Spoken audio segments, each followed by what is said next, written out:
अरे आवा आवा हमार लाल तोहरे के जो हतरानी। अरे एक तो खुशखबरी बा तोहरा खातिर।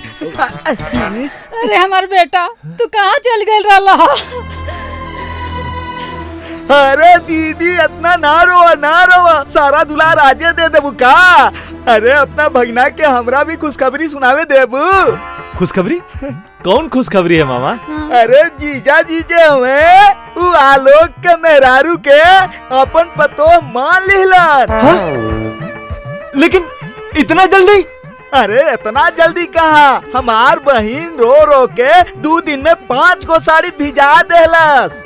इतना अडान बिडान लगौलस कि जीजा जी के टेंशन हो गई कि कहीं बेटा के चक्कर में मेहरारू से हाथ न धोए के पड़े। तब कहीं जाके उनके कपार में से गुस्सा के भूत उतरल है। बाकी बाबूजी बाड़े कहाँ? जीजा जी अपन पतोह ले आवे गइल बाड़े।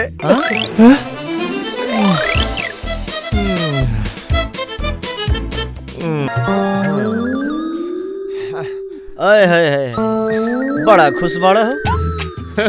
अरे खुश काहे न रही, आज हमार सुहाग रात बा।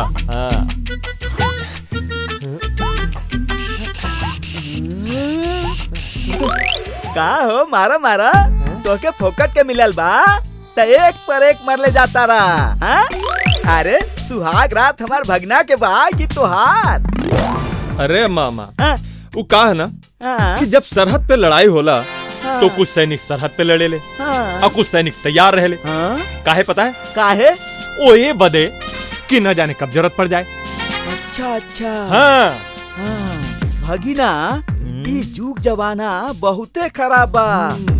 केहू गैर आदमी पर इतना जल्दी विश्वास ना करा। काहे कि आजकल बड़ घर के पतो ना ड्राइवर के साथे भाग जाली सन। हमरा बात के ध्यान रखिया, समझला ना? गलती ना करिया। हाँ।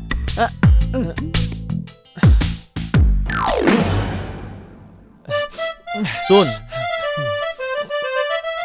एक बार ढुकला के बाद जब तक दरवाजा ना टूटे साले उठिए मत। अरे तू चिंता मत कर, जब ले भूकंप ना आ जाई ना हम उठे वाला नहीं की। अरे बेटा तू यहाँ क्या करता रहा?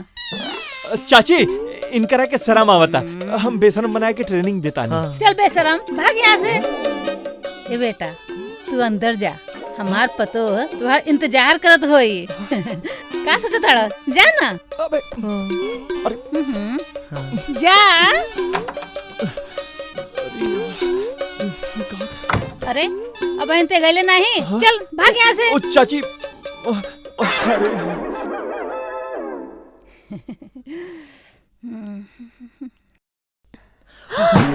तू का तोर इतना हिम्मत, नौकर होके अपन मालिक के मेहरारू पर नजर डाला तारे। निकल जा बाहर, निकल।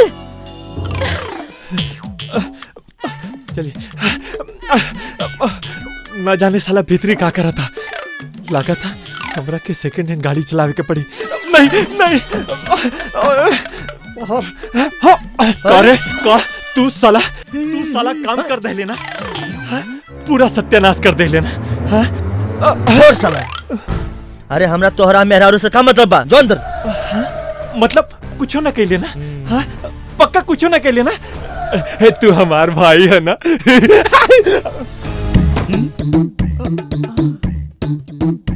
अरे दादा ई ड्राइवर अंदर और भागिना बाहर, ई का हम देखता नहीं। अरे मामा श्री तोरा के देखे के क्या कहता? अपन आँख बंद कर ली ना। हम अपन आँख बंद कर ली। इस साला 2 कौड़ी के ड्राइवर हमरा खानदान के इज्जत हमरा सामने लूटता और हमके कहता रहे हम अपन आँख बंद कर ली। ई ना हो सकता। अब जाके जीजाजी के हम सब बताओ तनी। हाँ।